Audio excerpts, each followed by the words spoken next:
Jed, ano ang mga impormasyong ibinahagi ng unang testigo ng prosekusyon para sa Article 1? June, ngayong ikasampung araw ng impeachment trial ni Vice President Sara Duterte, iniupo sa witness stand yung dalawang dating empleyado ng Land Bank of the Philippines kung saan ibinahagi nila sa paglilitis ngayong araw yung encashment na dito sa mga tseke ng Office of the Vice President maging ng Department of Education noong panahon na kalihim pa nito si VP Duterte. Iniupo sa witness stand ngayong araw ang unang testigo ng prosecution para sa Article 1 ng impeachment laban kay Vice President Sara Duterte.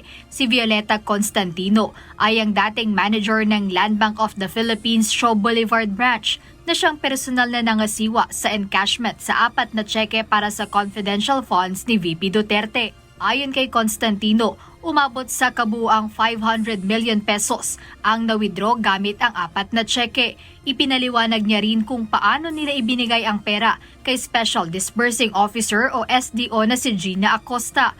Pagkatapos ng direct examination ng prosecution, hindi na nag-cross-examine ang defense panel. Wala na ring redirect examination mula sa prosecution, kaya pinayagan na ang clarificatory questions ng senator judges. Itinanong ni Senator Judge Erwin Tulfo kay Constantino kung normal ba ang pag-withdraw ng napakalaking halaga. Ayon kay Constantino, hindi ito karaniwan, ngunit hindi sila nagtanong dahil may abiso mula sa Office of the Vice President na magkakaroon ng mga withdrawal. Normal po ba na ganito kalaki ang wini-withdraw ng isang government agency? Is this normal? Nakakita ka na ba nito ng other government agencies na ganito kalaki ang withdrawal? Wala po. Unusual po ito. Unusual yung withdrawal. So therefore, kung unusual, Madam Witness, hindi po kayo nagtanong man lang, para saan po ba kayo ito? Kasi alam ko sa bangko po nagtatanong, ako po nagbabangko ko sa pribado, natatanong po yung staff ko, para saan ba gagamitin ni Sir ito, ni Sen? Hindi na ba ninyo tinatanong? Kasi po may advice naman po siya. So, kumbaga dumaan naman po ito sa proseso nila. Kaya, I don't think po na magtanong pa kami. Sa pagtatanong naman ni Senator Judge Bam Aquino, sinabi ni Constantino na ang anumang halagang lampas 500,000 pesos na wini-withdraw ay iniuulat sa ilalim ng Anti-Money Laundering Act. Bagamat sinabi niyang hindi karaniwan ang withdrawal ng 125 million pesos, hindi na nila ito itinuring na kaduda-duda. Gayunpaman ayon sa dating Land Bank Branch Manager, sa 32 years niya sa nasabing bangko, ito ang kauna-unahang pagkakataon na nakakita siya ng ganoong kalaking halaga ng withdrawal. Aniya, ang isa pang hindi pangkaraniwang bagay sa mga pag-withdraw ay ang pag-encash nito sa pamamagitan ng cash, samantalang ang iba ay karaniwang naglalabas lamang ng mga tseke o gumagamit ng online transactions. Okay. And then, sabi niyo po, unusual. Unusual yung withdrawals na ito. Sa 32 years niyo po sa banking industry, sa Land Bank, nakakita na po ba kayo ng ganyang kalaking amount na withdrawal ever before? First time po. First time. Okay. Sabi nyo nga kanina, unusual yung amount. First time may ganyang amount na 125 million pesos. Bakit nyo sinabing unusual? Ano yung floor nyo para sabihing unusual yung isang amount? Usually po kasi kaya naging unusual para sa akin kasi cash po siyang kinukuha. Sa other, naman po is, kumbaga nag-issue po sila ng mga cheque sa yung disbursement po nila. By checks po, hindi po cash. Sa kabila ng clarificatory questioning ng Senator Judges, nagpahayag ng manifestation si Senator Judge Panfilo Ping Lacson. Ipinagtataka niya kung bakit walang iniharap na competent na testigo ang prosecution o ang depensa pagdating sa paghawak ng confidential at intelligence funds.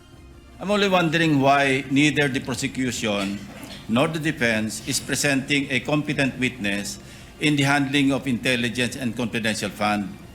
Kasi po, in my previous life, sa intelligence, sa law enforcement, ang natatandaan ko, kasi limited yung purpose ng intelligence at saka confidential fund. Nagtataka lang ako, nakita ko yung regularity ng withdrawals ng cash, parang every quarter, except for December, no? December 20. So sana kung para ma-educate kami at saka magkaroon kami ng informed decision later on, sana meron tayong competent witness sa pag-handle ng intelligence fund or confidential fund. Para nang sa gano'n naman, ma-appreciate namin at matanong din namin sarili namin, regular ba yung every quarter? Kasi January, April, tapos July, di ba? Parang regular eh. Ang alam ko, pagka may pangangailangan dahil merong intelligence gathering operation, may confidential activities, saka palang mangangailangan ng pera. Tugon ni House Prosecutor Joel Chua, maghaharap sila ng isang tao mula sa Commission on Audit. Ngunit para kay Senator Judge Lacson, hindi ito ang tinutukoy niyang competent na testigo, kaya't iminungkahi niya na dapat sana ay isang retiradong opisyal ng intelligence ito. Nilinaw naman ni Representative Chua na mayroon pa naman silang reserve witness na hindi pa inilalabas. Ayon naman kay Attorney Michael Poa, sa bahagi ng depensa mayroon din silang reserve witness gaya ng prosecution.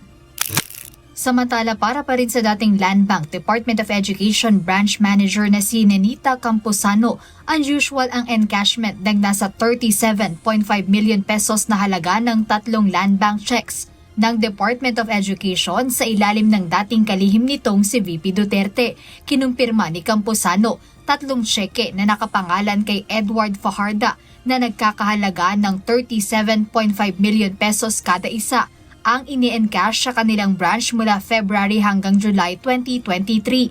Si Fajarda ay Special Disbursing Officer ng DepEd noon. Dagdag pa ni Camposano, inilagay din ang pera sa 2 bag pero hindi na ito matandaan kung anong klaseng bag ang mga ito.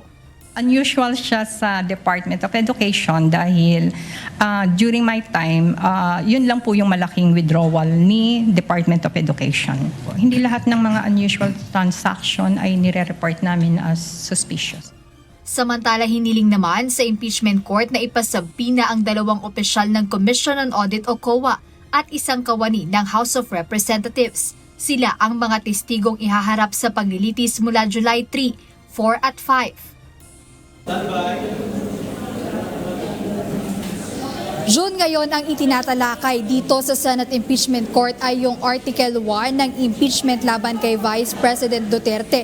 Ito yung artikulo kung saan nakapaloob yung mga aligasyon doon sa umano'y maling paggamit ng confidential funds ng pangalawang Pangulo. At pinaliwanag kanina ni Attorney Reggie Tonggol na siyang tagapagsalita nga nitong impeachment court na yung 2 testigo na iniharap ng prosecution, hindi pa nila na-establish na confidential funds itong pinag-uusapan na transactions or yung mga kinonfirm nilang transactions na kung saan sila yung nangasiwa. So sabi niya, ayan yung mga abangan natin dito sa susunod na witness na ihaharap pa ng prosecution kung paano nila i-establish na itong mga binabanggit na transactions kanina ay kaugnay nga doon sa umano'y maling paggamit ng confidential funds ni VP Duterte.